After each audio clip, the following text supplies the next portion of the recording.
Assalamualaikum warahmatullahi wabarakatuh. Perkenalkan, nama saya Putra Alfiani. Di sini saya akan menjelaskan materi tentang pemanasan global.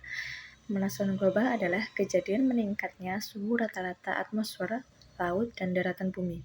Peneliti dari Center for International Forestry Research menjelaskan bahwa pemanasan global adalah kejadian terperangkapnya radiasi gelombang panjang matahari atau gelombang panas atau inframerah yang dipancarkan ke bumi oleh gas rumah kaca. Gas rumah kaca ini secara alami terdapat di udara atau atmosfer, sedangkan efek rumah kaca adalah istilah yang digunakan untuk panas yang terperangkap di dalam atmosfer bumi dan tidak bisa menyebar. Pemanasan global merupakan suatu fenomena global yang dipicu oleh kegiatan manusia, terutama yang berkaitan dengan penggunaan bahan bakar fosil dan kegiatan alih guna lahan. Kegiatan tersebut menghasilkan gas-gas yang semakin lama semakin banyak jumlahnya di atmosfer, terutama gas karbon dioksida atau CO2, melalui proses yang disebut dengan efek rumah kaca. Istilah efek rumah kaca atau greenhouse effect merupakan istilah yang cukup erat kaitannya dengan pemanasan global. Disebut dengan efek rumah kaca karena adanya peningkatan suhu bumi akibat suhu panas yang terjebak di dalam atmosfer bumi. Prosesnya mirip-mirip dengan rumah kaca yang berfungsi untuk menjaga kehangatan suhu tanaman di dalamnya. Peningkatan suhu dalam rumah kaca terjadi karena adanya pantulan sinar matahari oleh benda-benda yang ada di dalam rumah kaca yang terhalang oleh dinding kaca, sehingga udara panas tidak dapat keluar. Itulah yang disebut dengan greenhouse effect. Selanjutnya yaitu penyebab pemanasan global. Beberapa penyebab pemanasan global adalah gaya hidup, pola konsumsi, dan pertumbuhan penduduk yang tidak teratur ditambah dengan beraneka ragam aktivitas manusia yang kalanya merusak lingkungan.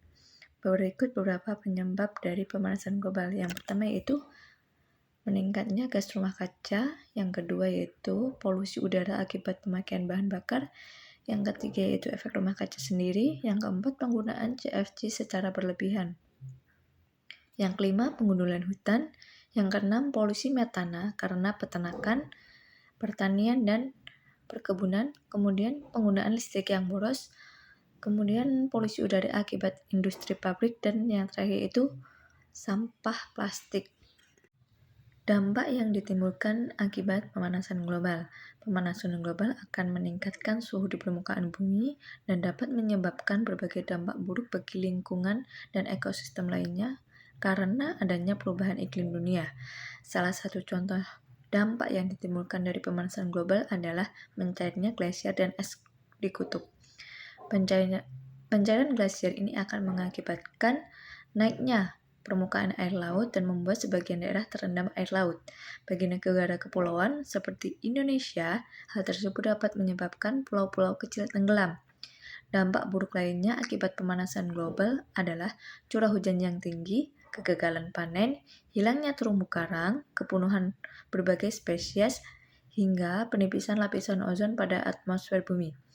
Dampak yang lain adalah adanya perubahan iklim atau fenomena penyimpangan iklim. Misalnya terjadi 3 bencana hidrometeorologi, yaitu angin puting beliung, banjir, tanah longsor, bahkan mungkin ditambah dengan gelombang laut yang tinggi yang dapat menelan korban jiwa manusia. Kerugian yang diakibatkan oleh adanya bencana tersebut bukan hanya kerugian jiwa saja, akan tetapi juga akan kerugian material. Sebagai contoh adalah adanya kerusakan pemukiman, kerusakan infrastruktur, dan masih banyak lagi kerusakan lainnya. Kemudian yaitu antisipasi terhadap pemanasan global.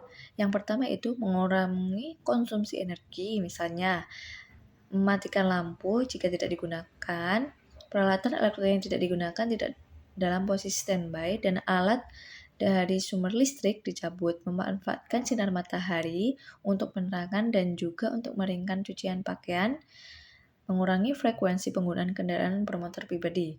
Yang kedua, tidak menggunakan CFC seperti AC, kemudian tidak melakukan pengundulan hutan, pakan ternak dipilih jenis yang menghasilkan gas metana yang paling sedikit, mengurangi penggunaan plastik, menggunakan energi alternatif, penempatan pabrik industri disesuaikan dengan tempat yang sesuai dengan peruntukan ruangannya, supaya tidak mengganggu lingkungan. Dan yang terakhir yaitu deteksi dini suhu permukaan air laut.